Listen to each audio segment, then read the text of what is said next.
ना होगा, और अगर सब मिलकर कोशिश करें तो रास्ता निकल सकता है। राजू के चेहरे पर एक उम्मीद की किरण जागती है।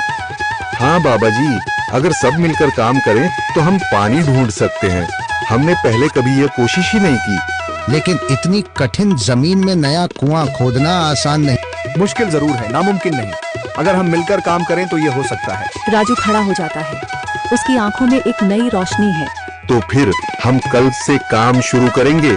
मैं गांव के सभी युवाओं को इकट्ठा करूंगा, हम मिलकर नया कुआं खोदेंगे। यह कहते हुए वह शामू के साथ गांव के दूसरे युवाओं को बुलाने के लिए निकल पड़ता है। कहीं दूर से गरज की हल्की सी आवाज आती है, जैसे आकाश ने उनकी उम्मीदों की गवाही दे दी हो।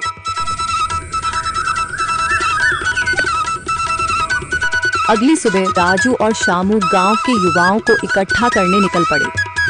चौधरी महेश की हवेली के सामने एक भीड़ जमा है।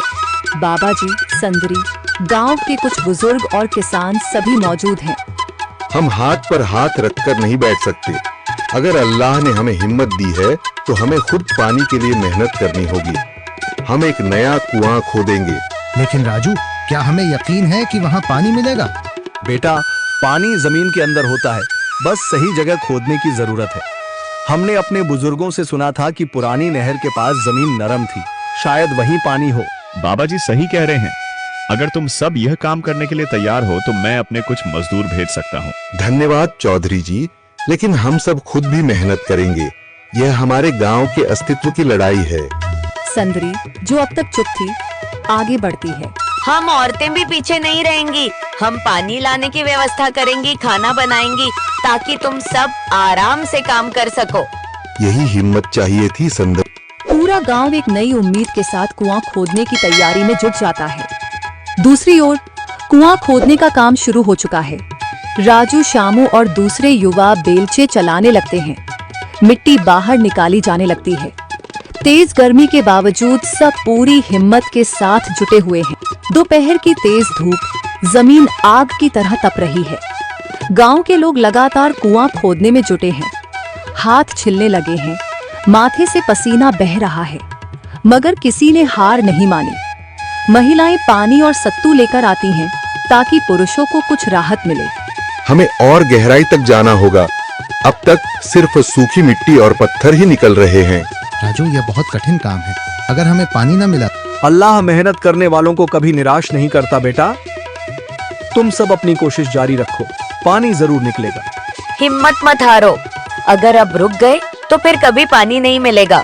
सभी फिर से जोश में आकर काम में जुट जाते हैं, मगर सूरज की तपिश बढ़ती जा रही है और कई लोगों की सांसें तेज चलने लगती हैं। तभी एक तरफ से रामलाल और उसके आदमी हंसते हुए आते हैं। अरे भाई, तुम्हें लगता है कि जमीन तुम पर रहम करेगी? हाँ हाँ, ना समझ लोग, ये सब बेकार की मेहनत है। रामलाल, हमारा हौसला मत तोड़ो।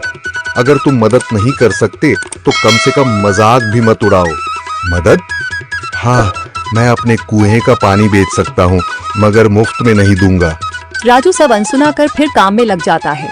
शाम होने लगती है, लेकिन अभी तक पानी का नामो निशान नहीं। कुछ लोग मायूस होकर पीछे हटने लगते हैं। राजू, शायद रामलाल सही कह रहा है, यह सब बेकार है। नहीं शामू, हमें हार नहीं माननी। अगर आज हार गए तो फिर कभी हिम्मत नहीं कर पाएंगे। तभी अचानक फावड़ा किसी कठोर चीज से टकराता है। एक अजीब सी आवाज आती है। राजू चौंक कर देखता है और जल्दी जल्दी मिट्टी हटाने लगता है। अचानक एक ठंडी लहर महसूस होती है। सभी लोग दौड़कर आते हैं। जैसे जैसे मिट्टी हटती है, नीचे से गीली जमीन नजर आने लगती है। सब हैरान रह जाते हैं। सुभान अल्लाह, मैंने कहा था ना, अल्लाह हमारी मेहनत को जाया नहीं करेगा। राजू और बाकी सभी जोर लगाते हैं। कुछ ही पलों बाद अचानक मिट्टी के नीचे से पानी की एक छोटी सी धारा फूट पड़ती है। गांव वाले खुशी से चिल्ला उठते हैं। पानी, पानी निकल आया। यह अल्लाह की कुदरत है रामलाल, जिस पर तुम्हें यकीन नहीं था। पूरा गांव आनंद से झूम उठता है। लोग एक दूसरे को बधाइयां देते हैं। औरतें दुआ करने लगती हैं। कुछ दिन बीत चुके हैं। गांव वाले नए कुएं से पानी भर रहे हैं, खेतों को सींच रहे हैं और जिंदगी फिर से पटरी पर लौट रही है। मगर रामलाल अब भी अपनी